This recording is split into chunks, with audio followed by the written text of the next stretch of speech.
Welcome to Comics Bazaar, the channel of comics commentary and arcana. This video features X-Force number 15, cover dated October 1992. The cover features Deadpool versus Cable. We're told in the cover caption, and only one will walk away, but we well know by the tropes of comics that both of them are going to walk away from this fight. I do like the art here by new regular artist on the title, Greg Capullo, inked by Harry Candelario. And I like the design choice where we have this little staircase here beneath the characters. It adds an extra dimension to the cover, and I like the color choices as well. In particular, that almost diamond-like yellow background, which really makes the red of Deadpool's costume pop on the cover.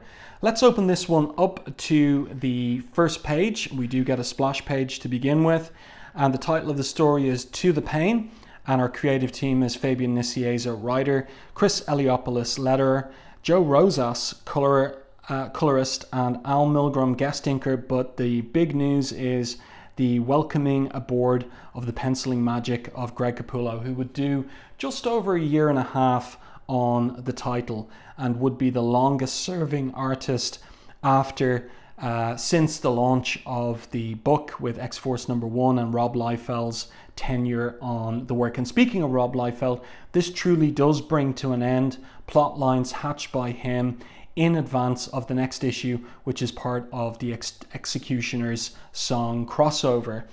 So here we have Crule, and he is after bursting in through the windshield of the iPack, the Shield iPack that X-Force have heisted in the previous issue, and he's after Sam Guthrie. Today, boy, High Lord, that's an external or immortal mutant, you die, he says. And I always do have to laugh at the Rob Liefeld design for Crule with this ball and chain ponytail he has emerging from the center of his forehead.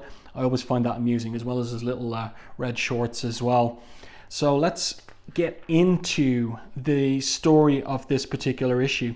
So here we go. We can see Greg Capullo's style in full effect on these pages, and aspects of his style that are interesting in the period are you never do get a straight edge line on the anatomy, the body anatomy of any of the characters. Instead, his line work is distinctively curved or circular, organic.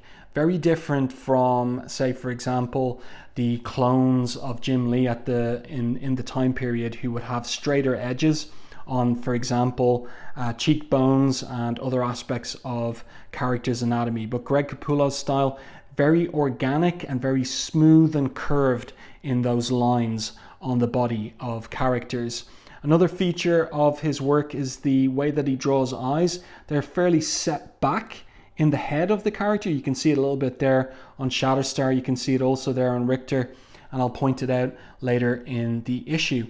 So we're into the action here, and Sam takes over in the absence of Cable. X-Force believe Cable and Domino to be dead, and Sam orders for a close quarters approach against Crule, sending Shatterstar first into action. So we get a nice anchor panel here of Shatterstar going up against Crule, and Shatterstar says to Crule, perhaps you'd care to tell us more about the mention of Cannonball's origins before I slice your tongue from your prattling face. So as ever, good banter in Fabian Nicieza's dialogue. And Crule responds here. This is a great image, by the way. You can see Feral chomping down on Crule's neck there. That's really savage stuff in the pencils. I think not alien fleshling, says Crule. Meanwhile, Sam, who is the leader, is taking charge of the iPack, making sure that it doesn't crash. Better get this ship stabilized while they fight, he says, or else beating this butcher won't make a bit of difference. So this is a nice shot of Crule punching off Feral, and then explaining to Richter, I seek only Guthrie's body, torn asunder this day. But Richter here has just rejoined the team in the previous issue, says in Spanish, perdóname, Sagano, pero tienes un problema pequeño, rather, get the grammar right. You've got a little problem. In order to get to Sam, you got to get through me. So, by the way, this is a shot that Capullo uses a few times in the early issues of his run, so obviously one that he's quite keen on, where we get this upshot 3/4 profile of characters. This is nicely done on Crule here. And we see that Crule basically explains, I'm an external like you to Cannonball. Having been informed of your recent awakening by Gideon, I decided we would be best served by severing your 5 branches right now before you become a threat to us all. So that's something I've wondered about before. What does it mean, 5 branches? Is it to say that you could kill one of these so-called immortal mutants by the 5 branches severing the head, arms and legs? Is that what it means? Or is it major organs or something, cutting them out? I don't know. In any case, Crule continues when Cannonball asks him about Roberto.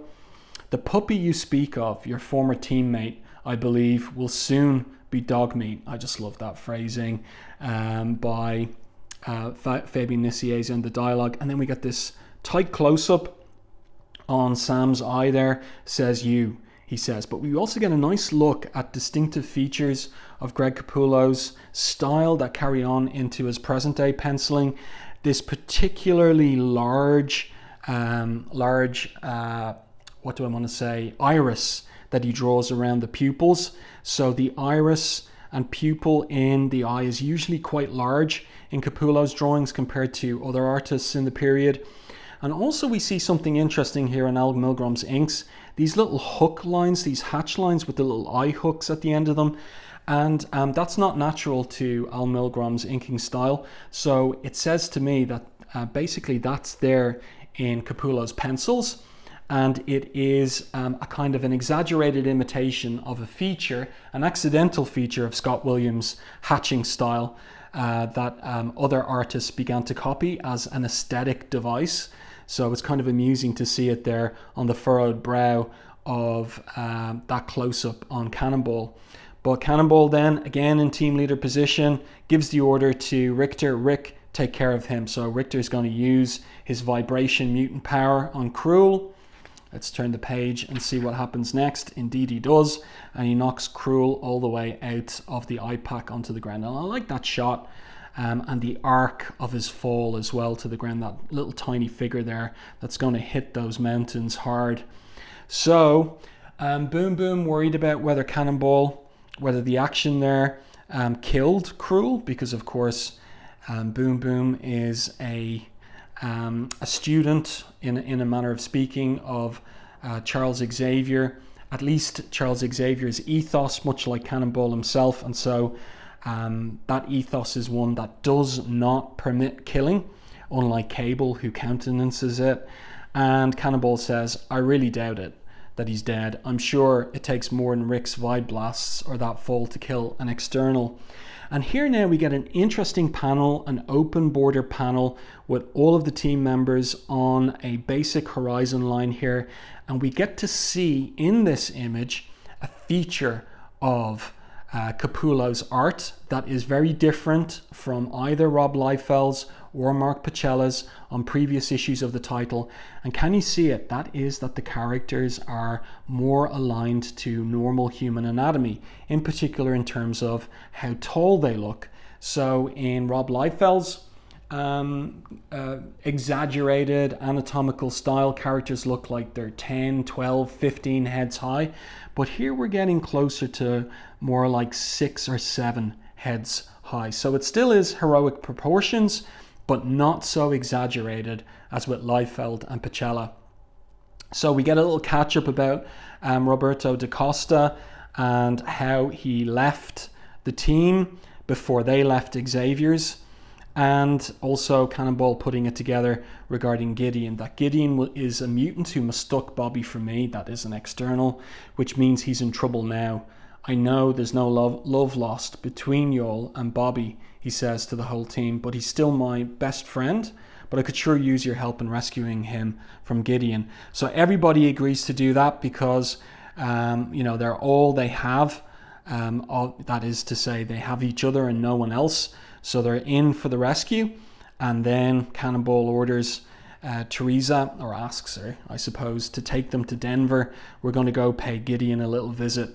and he expresses gratitude to the team. And again, here we can see features of Greg Capullo's distinctive style. Like I was saying earlier, curved instead of straight lines on the face here, on the side profile of the face, the 3/4 profile, and also how the eyes are set back a little bit more than you would see other artists do, a little deeper in the head, and also those big irises in the, like, filling out almost the whole of the eye there. And also another little feature is a kind of a snub nose that he gives his characters. Yeah, but I like it. But it's features of Capullo's style that continue right to this day.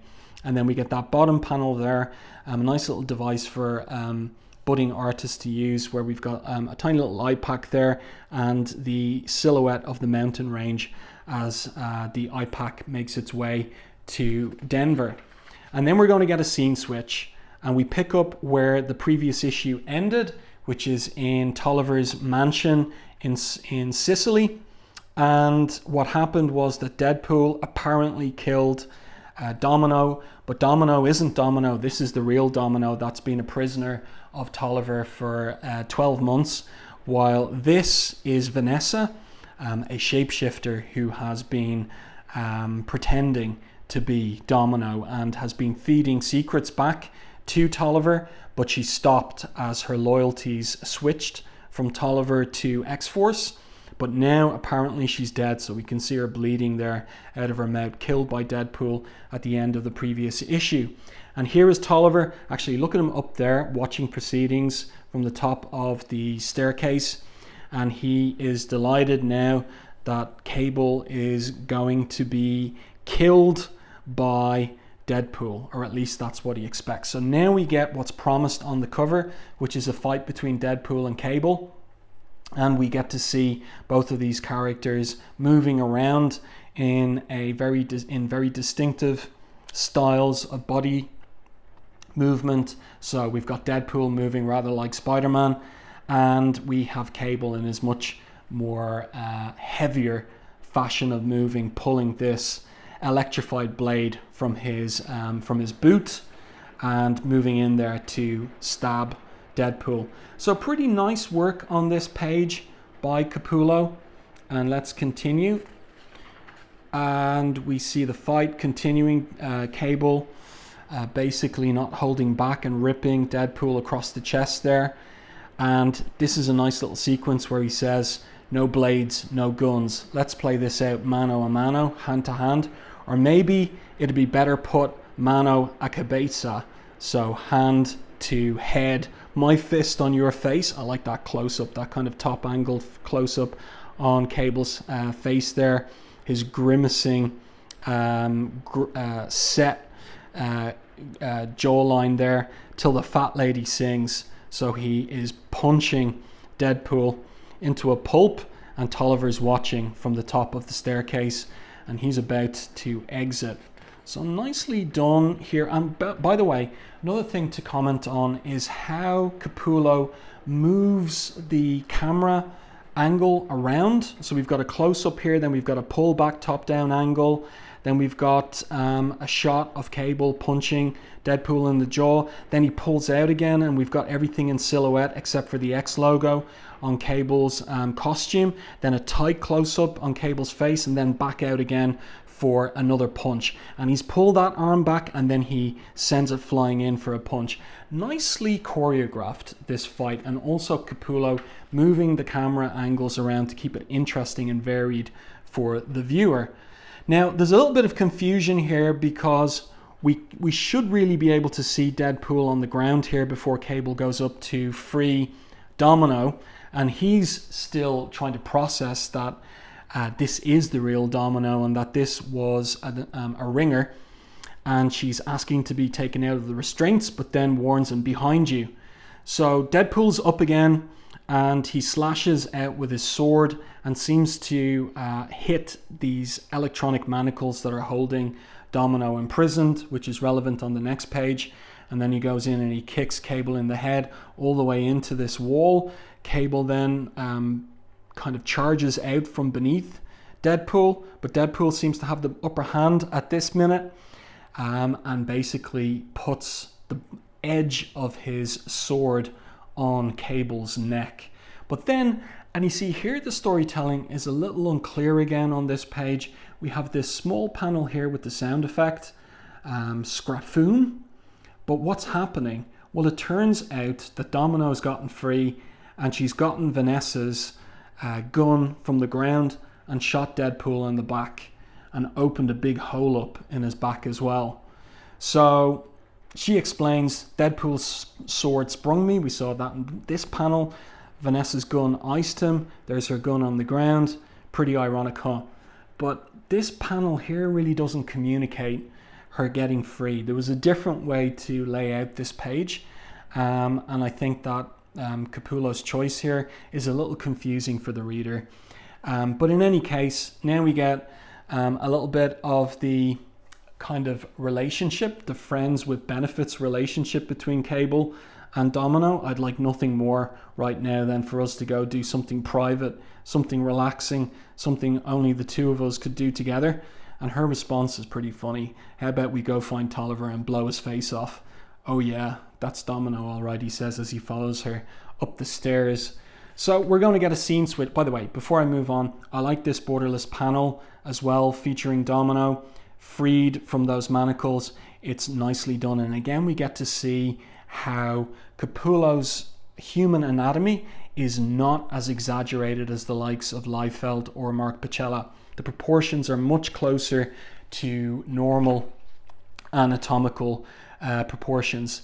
Now we're back with the eye pack, and I like the continuity of the fact that the windshield is still smashed in from Crule's attack earlier, and the team is working out their strategy rather in terms of attacking Gideon. But speaking of whom, and this is interesting, suddenly the screen behind them flashes to life and Gideon's on the screen. Now that raises questions. How is he broadcasting into the iPack in this fashion? How does he know that they're en route? Did Crule communicate it from the ground, having survived the fall? And how is he broadcasting into S.H.I.E.L.D.'s iPack systems anyway?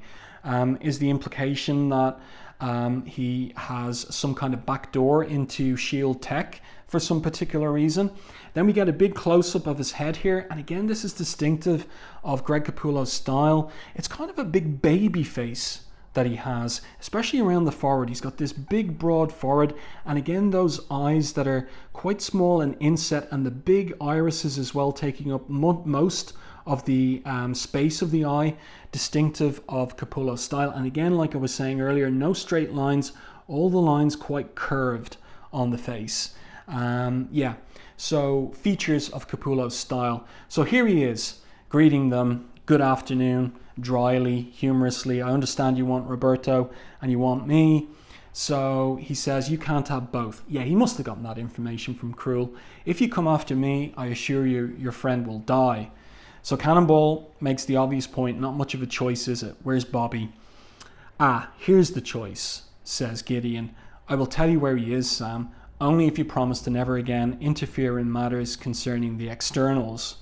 So Cannonball makes the promise, and Gideon gives the information.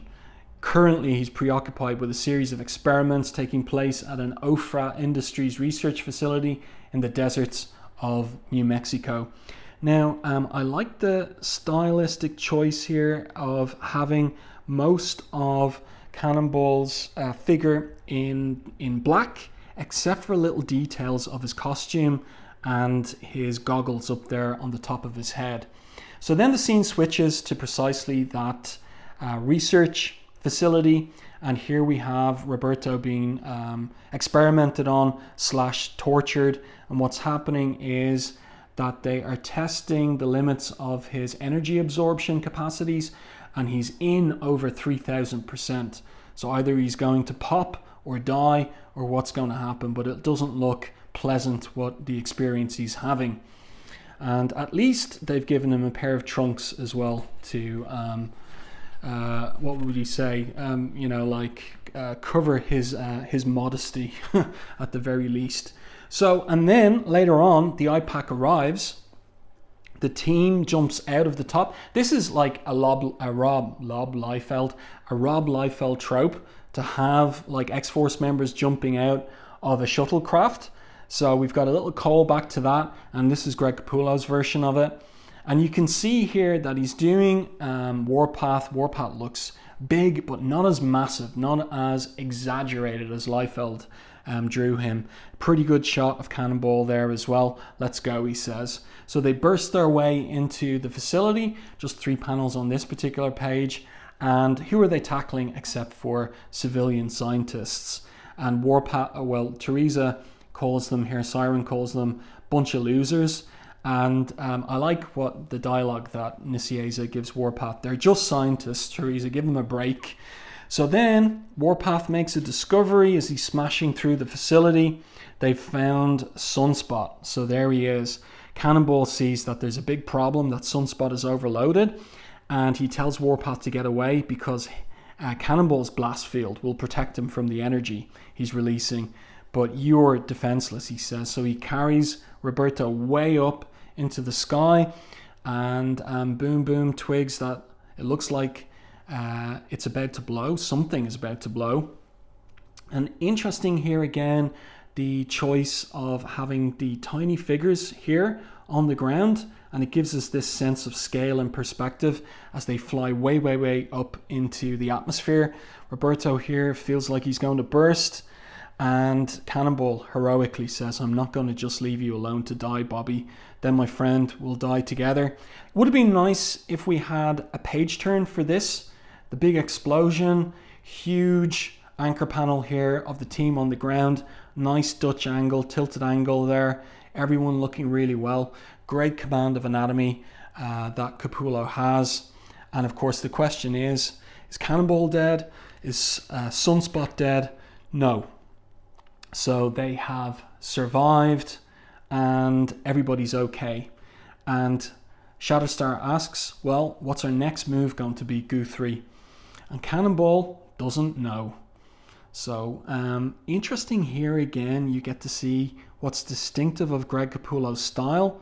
That kind of baby forehead that Cannonball has. I mean, like, he's drawing them because they're young, they're teenagers. Probably in that fashion, and again you get to see the big irises and that little snub nose that he's given Cannonball as well. So you know that on the page turn we're going to switch back to Sicily, and indeed that's where we are. So Tolliver is bugging out in this helicopter, really, really well drawn. And though it's uncharitable to say it, perhaps it might remind the reader of Rob Liefeld's efforts at helicopters that just aren't this level of detail. Greg Capullo referencing what he's drawing and just showing quite a difference from what had come before on the title in terms of backgrounds and vehicles and the drawing of those. So we get a nice big anchor image that is more reminiscent of Liefeld, those huge thighs on Cable there as they're leaping after the helicopter. Or chopper that Tolliver's aboard. Always in silhouette is Tolliver. This is a really nice panel. So after this kind of stereotypical anchor image here of Cable and Domino leaping after the helicopter, we get a much more accomplished, I mean that it is a panel that includes this reverse angle on the characters as they're hanging onto the I forget the name of this thing. What are they called again? The landing gear of the helicopter. Yeah, this is really interesting, and it really shows how well Capullo can draw and his command of female anatomy and Cable's hulking figure here grabbing on to the landing gear of the helicopter. So Tolliver is aware that they're on board, and he tells his flunkies to shoot them off. And at this point, Cable is of the mind that Domino should drop off into the water. She says, in your dreams, I have as much right to nail Tolliver as you do. And he says to her, but not to kill yourself. We're climbing too high already. This chopper is never going to land again. I know it, and you know it. If you don't jump now, you'll never survive the fall. And I like the way that Nicieza has left this panel. We can see that she's thinking it over in Capullo's art. He's left it with no dialogue, and then we turn the page. What's her decision going to be? So nice long vertical panel, and she drops off into the sea below. So this guy's shooting at her, well, not at her, rather at Cable, where Cable says to Domino as she drops into the water, find my X-Force team, help them through this, tell them I'll be back. Yes, you will, Cable, says the flunky, but in a pine box. That's pretty good amusing dialogue from Nicieza. But then see what Cable does. He's got these taser charges, or whatever they are, from the fingertips of his bionic hand. Not if you miss, he says. So he shoots the guy, and I like the detail of the Uzi still firing off rounds. And so the helicopter is in big trouble here. It's caught fire. Cable's he's still hanging on, and halfway into the hatch here, and he says to Tolliver, and Tolliver's like in shock. No, it can't happen this way. Consider my debt to you paid off. So what's he going to do? He's throwing in his bandolier here of explosive charges, and the cabin of the chopper is on fire. And then it explodes, and that's a great explosion there. And I like the little lines of debris coming from the exploded chopper. In full finishes Cable as he's about to fall into the sea, but then Professor body slide by one. So what I don't understand is why Cable didn't call the Professor to body slide Domino to Grey Mulkin, unless of course it is that he just doesn't want to share the secret of Grey Mulkin with Domino. And then we see floating on the water below Mr. Tolliver's hat and trench coat, and this is a surprise, what looks like a mask. So Tolliver's identity remaining mysterious, and of course the reader is pretty much got to conjecture that he is still alive. And this is a great couple of panels here. There's a miscoloring here in terms of Domino being flesh colored as she pulls herself on top of this rock out of the water. But again, just this great command of anatomy. It looks almost as if it's referenced from a photograph. Just the way that she's pulled herself up there on the rock, and the way that her legs are hanging over the edge of the rock. Really, really well done. Greg Capullo knows what he's doing when he's drawing human anatomy. He studied it, and that's something that I actually read from him in his columns in Wizard magazine way back in the day, that he did indeed study human anatomy. He studied anatomy books, so he knows the muscle groupings, he knows how bodies work, and you see it in his drawings. He can exaggerate when he wants, to align with the tropes and aesthetics of superhero comics, but he's also able to draw anatomically correct positions and poses when he wants to, and that's one of them here. Then inside the villa, who else has survived except for Deadpool?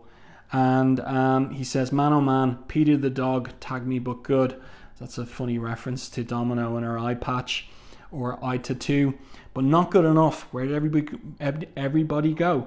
And look at this blood trail. So Vanessa survived as well. You got away, he says. Cool, no prob, babe. There's always tomorrow, as he teleports away.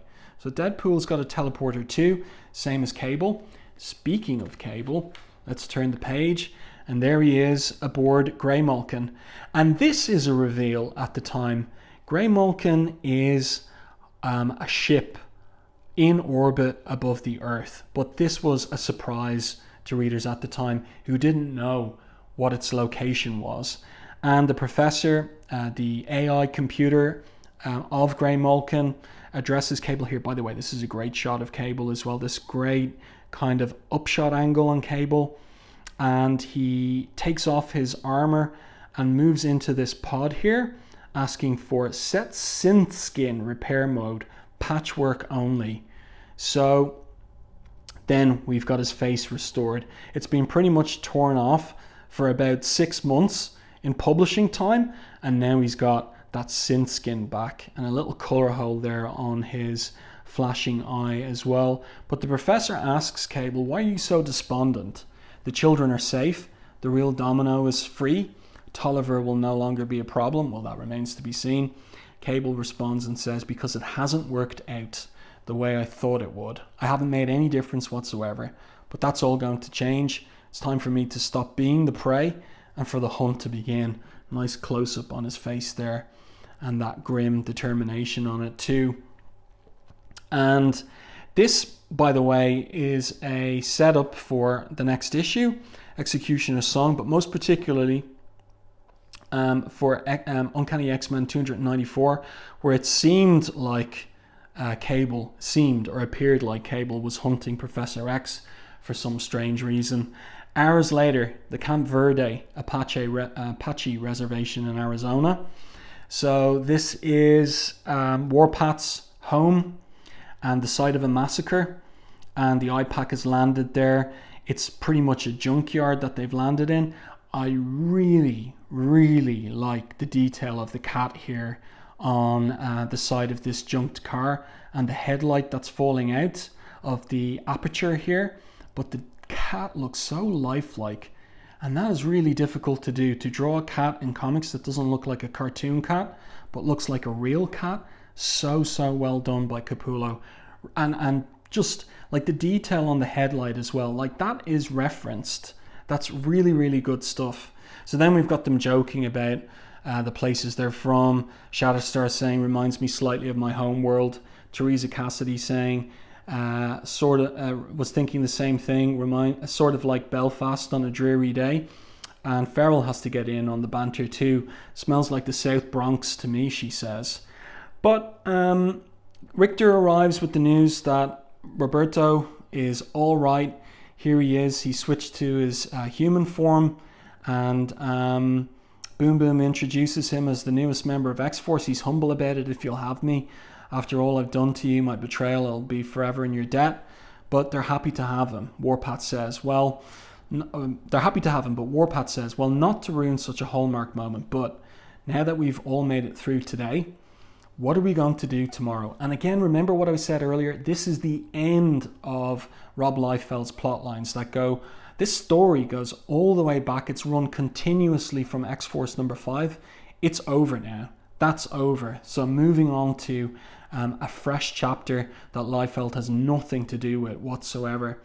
And what does Cannonball say to that? What we've been doing all along, Jimmy. Whatever it takes to survive. And next up, it's Executioner's Song. So readers get the instructions here to pick up.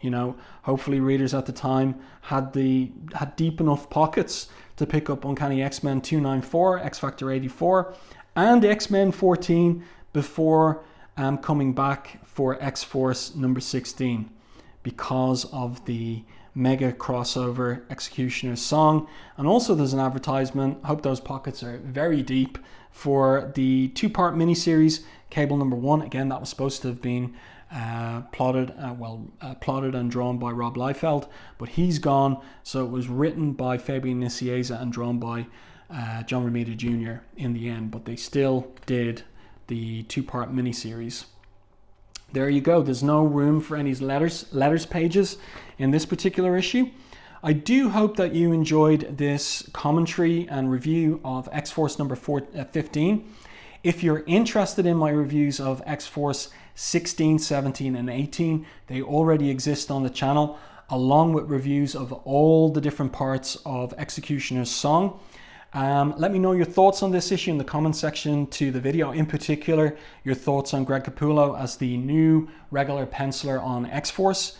And please do like this video on YouTube. It really does help the channel. If you haven't done so already, subscribe to the channel and stay tuned for more content like this.